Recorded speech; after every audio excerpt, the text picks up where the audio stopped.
Amino acids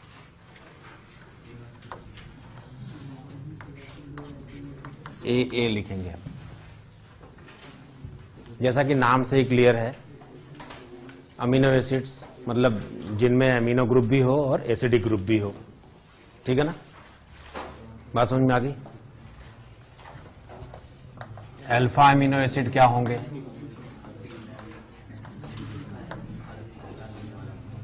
alpha position पर मान लीजिए यहां पर COOH ले लें तो पहले कार्बन को alpha, beta, gamma, delta, omega, तो अल्फा पोजीशन पर NH2 लगा दें, ये अल्फा अमीनो एसिड है। अल्फा पोजीशन पर NH2 लगा हो तो ये अल्फा अमीनो एसिड है। इसमें भी जैसे करेक्ट फिशर फॉर्मूले में D और L निकालने का ये तरीका है। NH2 की डायरेक्शन देख लेते हैं। If in a correct Fischer formula NH2 is at right, it is D alpha amino acid, और इसका मिरर इमेज क्या कहलाएगा बोलो? L अल्फा अमीनो एसिड, ये कहलाएगा L अल्फा अमीनो एसिड। बात समझ में आ रही है? क्लियर हो रही है बात? सबको समझ में आ गया? Amino acids are very important compounds because they are building blocks of protein synthesis. और अमीनो एसिड बनाया जाता है साइनोहाइड्रिन से। साइनोहाइड्रिन से अमीनो एसिड और अमीनो एसिड से प्रोटीन्स। ठीक है ना? अमीनो एसिड्स बेसिकली आपको जैसे कि मैंने बताया COH भी हो और NH2 भी हो तो उसको हम अमीनो एसिड बोलते हैं। अमीनो एसिड बेसिकली 3 तरह के होते हैं। एक होता है neutral amino acid, neutral alpha amino acid. Neutral alpha amino acid वो होते हैं जिनमें 1 NH2 group plus 1 COOH group present होता है। ठीक है ना? दूसरा टाइप है acidic amino acid. Acidic alpha amino acid वो है जिसमें 1 NH2 group plus 2 COOH groups present हो। तीसरा है बेसिक अल्फा अमीनो एसिड जिसमें 2 NH2 groups plus 1 COOH group present हो।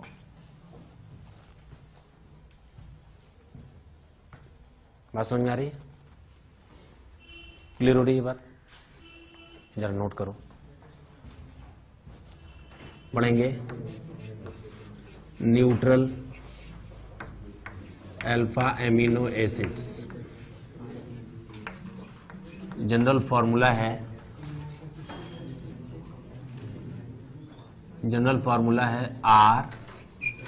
RCHNH2COOH। वहां पर उन्होंने R के बारे में बोल रखा है। एग्जाम्पल के लिए R की जगह अगर H रख देते तो ये फॉर्मूला बनता NH2CH2COOH। इसका नाम है ग्लाइसिन और इसका सिंबल है ग्लाई। सिंबल स्पेलिंग के शुरुआती 3 लेटर्स को लेकर बनाया जाता है। Glycine is the only amino acid which is optically inactive and it is naturally occurring, right. अगर इस R की जगह CH3 रख दें तो इसका नाम है एलानिन।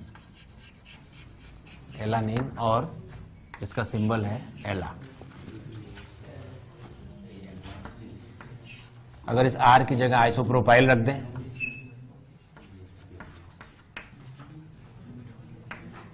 अगर R की जगह आइसोप्रोपाइल रख लें तो इसका नाम है वैलीन और सिंबल है वैल। R की जगह अगर हम आइसोब्यूटाइल रख लें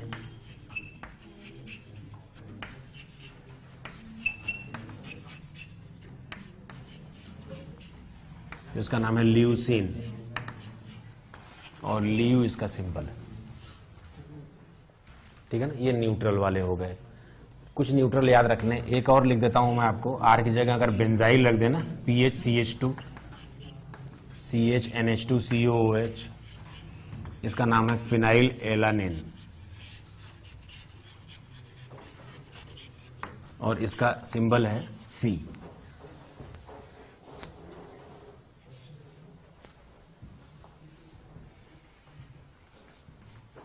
एसिडिक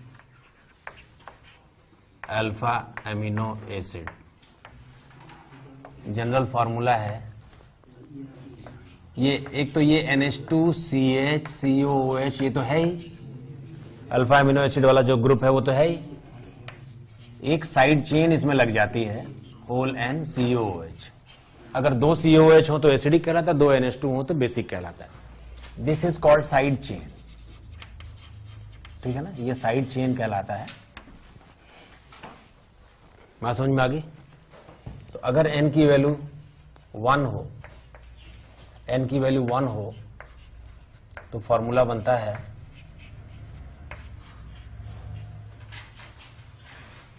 COOH। इसका नाम क्या है? इसका नाम है एस्पार्टिक एसिड। ये है ना बेटा, जरा चेक कर लेना उसमें ना। R की जगह पर CH2COH और इसका सिंबल है ASP। ठीक है ना। और अगर n की वैल्यू 2 हो, अगर n की वैल्यू 2 है तो नाम होता है, बोलो, ग्लूटामिक एसिड और ग्लू इसका सिंबल है। ठीक है, नोट करो।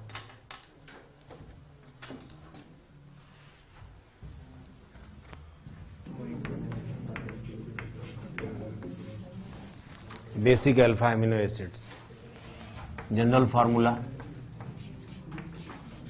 NH2CHCOOH तो है ही, क्यों? यहां CH2 होल N NH2। आपको मैंने बताया था कि बेसिक अमीनो एसिड्स में NH2 ग्रुप ज्यादा होते हैं और एसिडिक अमीनो एसिड में COH ग्रुप ज्यादा होते हैं। एग्जाम्पल के लिए अगर हम इस CH2 में N की वैल्यू 4 रख देना, लाइसिन के लिए, क्यों? यहां रखना होगा CH2 होल 4 और NH2, तो इसका नाम है लाइसिन और LYS इसका सिंबल है।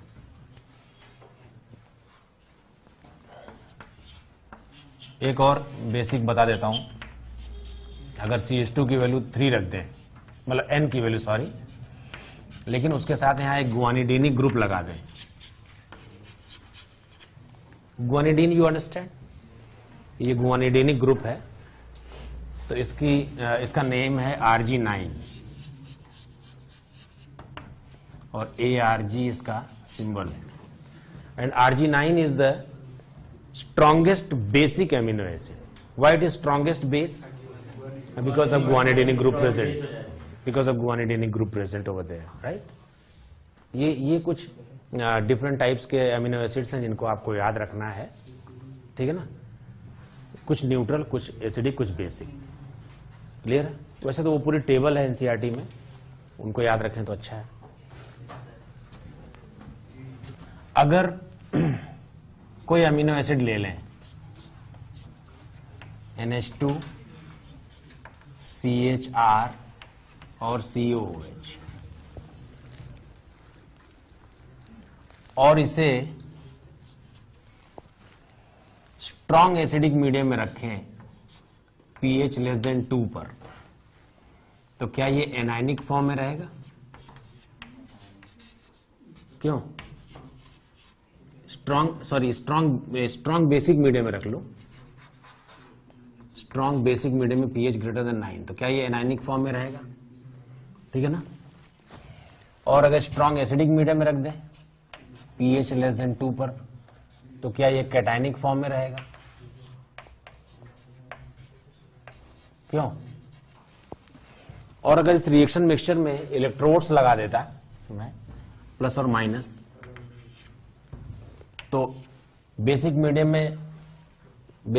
में अमीनो एसिड इधर एनोड की ओर फ्लो करता और एसिडिक मीडियम में अमीनो एसिड कैथोड की ओर फ्लो करता है। एनोड की ओर इसलिए क्योंकि एनायनिक फॉर्म में, कैथोड की ओर इसलिए क्योंकि ये कैटायनिक फॉर्म में है और फ्लो दिखाई पड़ता है हमें।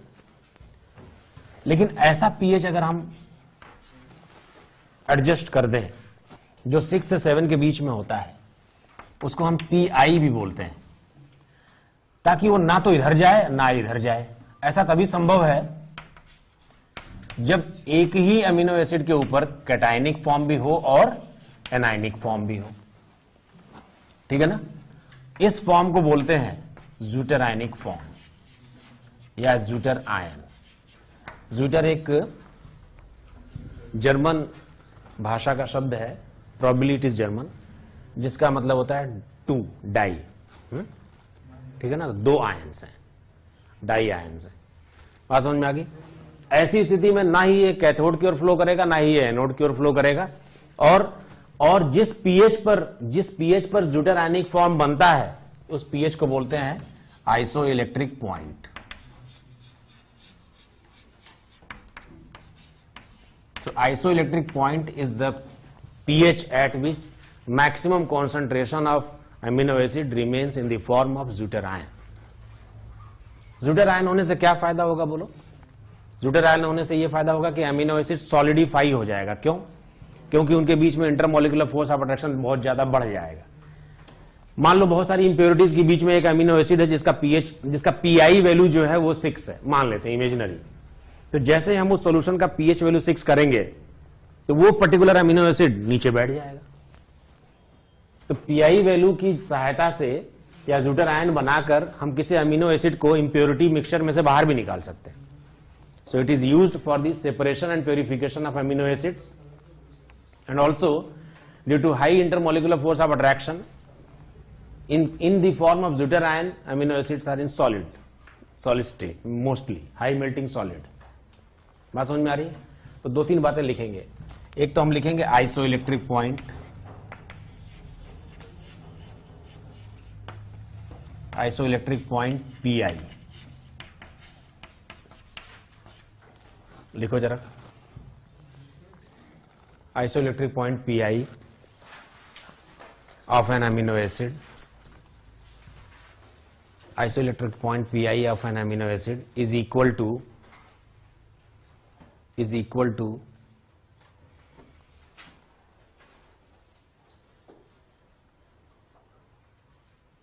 the pH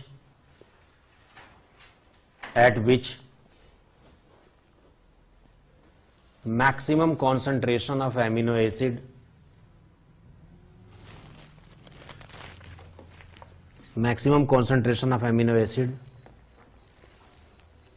remains in the form of zwitter ion.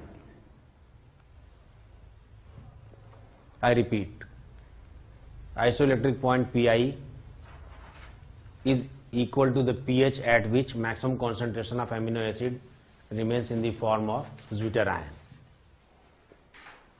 बात समझ में आ रही है? नीचे लिख लो characteristics. In zwitter ionic form, in zwitter ionic form the intermolecular force of attraction increases, या बल्कि लिख लो मैक्सिमम होता है। in zwitter ionic form the intermolecular force of attraction is maximum, so mostly amino acids are present in solid state,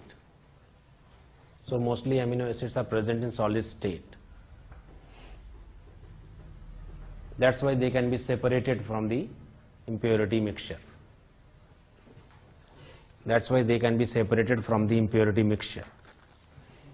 इसका मतलब क्या है? इसका मतलब ये कि अगर हमें पीआई वैल्यू पता हो, हर अमीनो एसिड की एक खास पीआई वैल्यू होती है, और अगर हमें किसी अमीनो एसिड को उसके मिक्सचर में से बाहर निकालना है तो हम उस पीएच का, सॉल्यूशन का पीएच उसके पीआई वैल्यू के बराबर कर दें। ठीक है ना? क्या लिखा आपने? हाँ, and they can be separated from the impurity mixture। ठीक है ना? अब एक पॉइंट और लिख लो, each amino acid has a specific pI value, each amino acid has a specific pI value.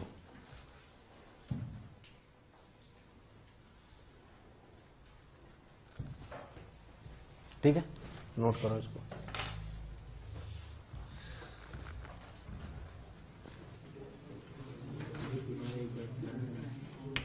Calculation of pI value.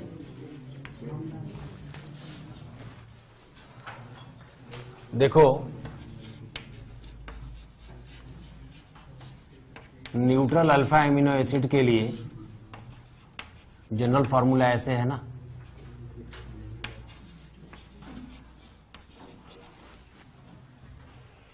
तो जब इसमें से H+ निकलेगा तो जो पहला H+ निकलेगा उसकी pKa1 वैल्यू आएगी। बहुत देर बाद 7 pKa1 pKa वैल्यू से ज्यादा हो जाने पर एक दूसरा H+ भी निकल सकता है। ये वैल्यू बहुत ज्यादा होगी तो मतलब एसिडिक्शन बहुत कम होगी। क्यों? ये वैल्यू 7 से ज्यादा होगी, वो वैल्यू 7 से कम होगी, क्योंकि वो एसिडिक रेंज में है और ये बेसिक रेंज में है। तो पीआई वैल्यू कैसे निकालते हैं? पीआई वैल्यू निकालते हैं इन दोनों का average. PI is equal to pKa1 plus pKa2 upon 2। तो for neutral amino acids pI value is the average of both pKa values, out of which one is less than 7 and other is more than 7. क्यों?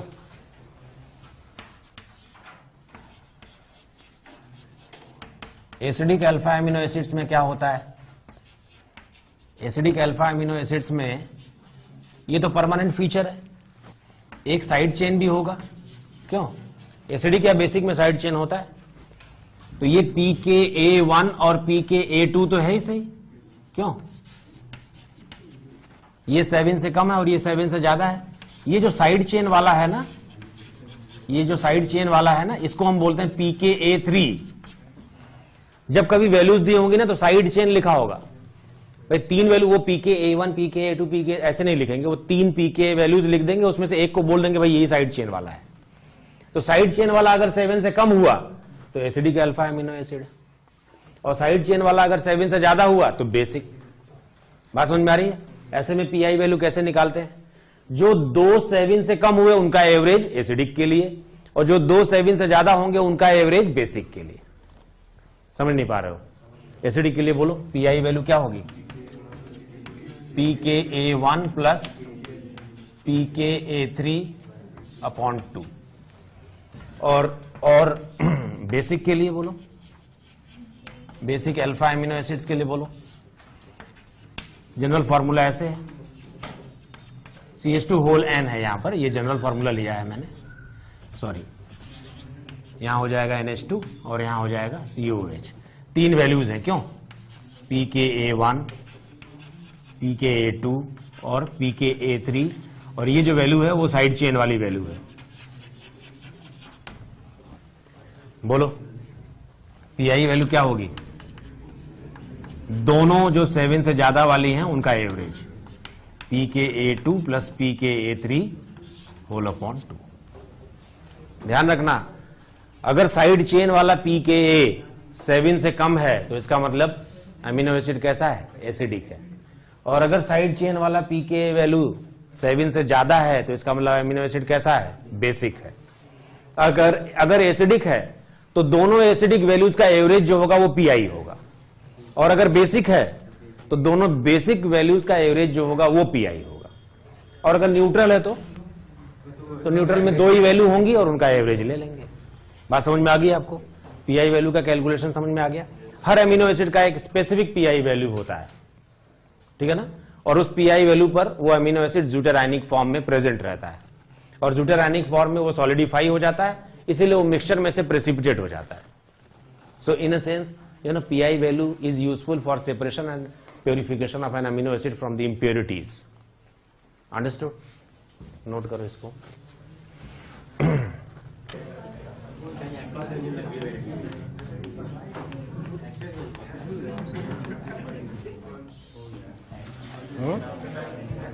Time नहीं है क्या? क्या बात कर थोड़ा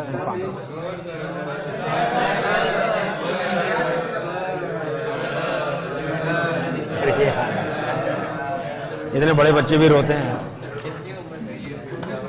please don't